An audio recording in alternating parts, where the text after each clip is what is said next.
Oi, gente. Vamos lá, tudo de novo. Comecei a gravar, comecei a espirrar. Vocês não tem noção. Tive que parar o vídeo e gravar tudo de novo. Bom, vamos lá. Eu vou resolver alguns exercícios dessa ficha. Os primeiros, olha, eles estão resolvidos, mas é bom para vocês estudarem. Como eu havia dito, o deslocamento de equilíbrio é um tema assim, muito recorrente nas questões de vestibulares. Então, é bom dar uma checada. Então, esses exercícios que tem já a resolução direta, eu vou deixar para vocês darem uma olhadinha e tentar fazer. Ao passo que eu vou fazer, então, com vocês, esses aqui na sequência, tá? O primeiro que eu vou fazer é esse da FUVEST. Então, só lembrando, deslocar o equilíbrio significa favorecer um dos lados da reação, ou no sentido direto, ou no sentido inverso. Claro que o objetivo de toda a indústria é favorecer o sentido direto na formação dos produtos, porém, nos exercícios vocês vão ver que nem sempre acontece isso, né? Ele pergunta de uma forma para avaliar se vocês sabem mesmo o que vocês estão fazendo, né? Se vocês sabem quais são os fatores externos que afetam o equilíbrio, que promovem um maior rendimento da reação. Então, só lembrando, são três os fatores: temperatura, concentração e pressão. Pressão, aumento da pressão desloca sempre no sentido do menor número de mol.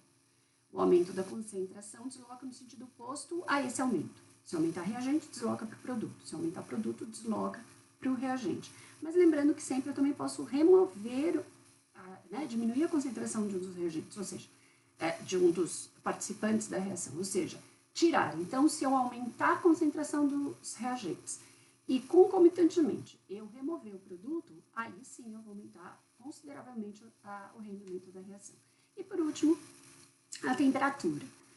Quanto maior for a temperatura, eu sempre vou favorecer, quanto maior não, o aumento da temperatura sempre favorece o sentido endotérmico, que é o sentido no qual a absorção de energia. Então, aumentando a temperatura, vai aumentar a constante, porque eu aumento a concentração dos produtos. O produto está no numerador, então, aumentando a temperatura e aumentar os produtos, aumento o Kc, significa que a reação é endotérmica. Então, aumentou o Kc, aumentou a temperatura, endo. Diminuiu, endo. Se eu aumentar a temperatura e o Kc diminuir, significa que o produto diminuiu, então a reação é exotérmica. Então, vamos lá. Ele fala transformação de A em B, foi estudado por meio de 3 experimentos, 1, 2 e 3. Então, eu tenho aí, e ele faz algumas afirmações com relação a esses 3 experimentos. Então, ele fala, experimento 1 e 2 foram realizados à mesma temperatura, pois as constantes de equilíbrio são iguais. Bom, eu tenho então aqui um gráfico de concentração por tempo, e a partir do momento que essas concentrações permanecem constantes, significa que o sistema entrou em equilíbrio. Então, se eu pegar esse aqui azulzinho, ó, aqui é o reagente, vai diminuindo, diminuindo, diminuindo a concentração, chega um tempo em que as concentrações não variam mais. Esse tempo é chamado tempo de equilíbrio. Eu fiz um pouquinho mais para cá, né? Estaria um pouquinho antes, porque esse tempo é o mesmo tanto para o reagente quanto para o produto, tá? Então, eu tenho aí 3 experimentos. 1, 2 e 3.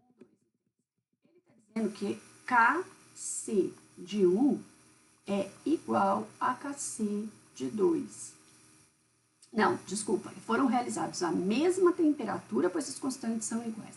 Então é o seguinte, gente, a constante só muda se mudar a temperatura. A partir do momento que eu tenho uma reação trabalhando nesse processo com a mesma temperatura, as constantes sempre têm que ser iguais. Trabalhando com 1 mol, 2 mols, 3 mols, eu posso usar a quantidade que eu quiser de reagente, que vai formar proporcionalmente uma certa quantidade de produto, que a hora que eu diminuo, na hora que eu divido produto sobre reagente, sempre vai dar o mesmo valor. Isso se a temperatura for a mesma. Então, o que eu vou fazer? Eu vou calcular a constante de 1 e de 2 e comparar. Se esses números forem iguais, sim, a reação ocorreu à mesma temperatura. Constantes são diferentes? Não, as temperaturas foram diferentes, as temperaturas foram distintas. Então, vamos lá, Kc1. Tanto Kc1 quanto Kc2, eu vou ter concentração do produto sobre a concentração do reagente, elevado a 1, que a reação é A formando B. Então, para 1, então vamos lá, em verdinho aqui, ó, a concentração vai diminuindo, diminuindo, diminuindo. Olha, ela ficou constante só aqui no final. Então, eu vou ler um valor aqui de 3. Então, A3 é o reagente, ó. Vem 3, então reagente. Do verdinho, ó, tá saindo do zero, vai aumentando, aumentando, aumentando. Aqui ficou constante, eu volto e vou ler o valor correspondente ao produto, que é 6. Então, eu vou dividir produto sobre reagente aqui embaixo, né, A1.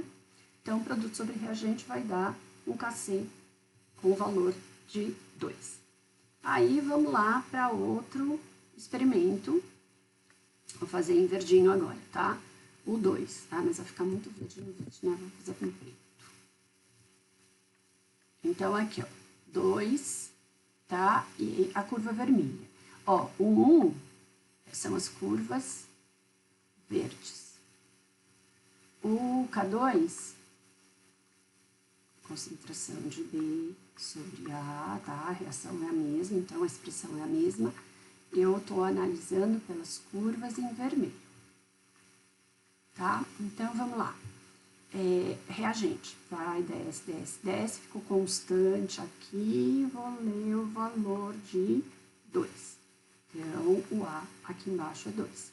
Produto, vermelhinho, ó, sobe, sobe, sobe, ficou constante aqui, volto, vou ver aqui 4, né, essa distância. 4 dividido por 2 deu 2. Então, vejam só, constante igual, tá? Significa que a temperatura é a mesma. Tá? Então, tá certo. Vamos ver o 2. O experimento 3 foi realizado numa temperatura mais elevada. Então, numa temperatura mais alta, porque o equilíbrio foi atingido num tempo menor.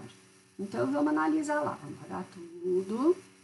E o 3, ó, veio. Concordam que o 3, olha, se a gente pegar aqui, ó, tempo de equilíbrio. Esse tempo foi atingido bem antes de 1, que o tempo de equilíbrio em 1 tá aqui, ó, começou a ficar retinho aqui, ó.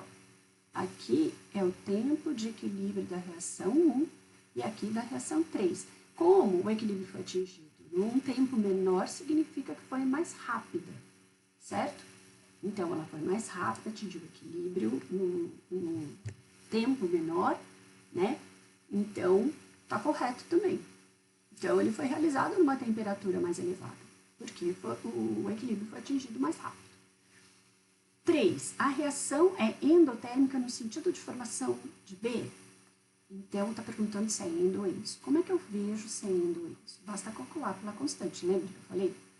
Que se a constante, se eu aumentar a temperatura e a constante aumenta, significa sempre que a reação é endotérmica. Porque para KC aumentar, significa que o produto vai aumentar, né? Porque o produto é o denominador, é o numerador. Se o numerador aumenta, o KC aumenta. Se isso aconteceu com o aumento da temperatura, significa que eu estou favorecendo o lado direito, que é produto. Então, a reação é endotérmica, porque toda vez que eu aumento a temperatura, eu favoreço a endotérmica, tá? Então, o que eu vou fazer? Vamos calcular o K3 e vamos ver se ele aumentou ou diminuiu. Se de 2 ele aumentou, significa que com o aumento da temperatura ele aumentou o K, é endotérmico, caso contrário, não. Então, vamos lá, como é que eu calculo o K3? Do mesmo jeito que eu calculei os demais, B sobre A, né? Qual é o valor de B? O valor de B é 3 dividido pelo A, que ficou constante aqui, é 1. Então, 3 dividido por 1 dá 3. Realmente, ó, KC aumentou. Então, deixa eu descer só um pouquinho. Se KC aumentou com aumento da temperatura, que eu já tinha analisado em 2, que a temperatura aumentou, significa que a reação realmente é endotérmica e tá correto também. Então, todas estão corretas.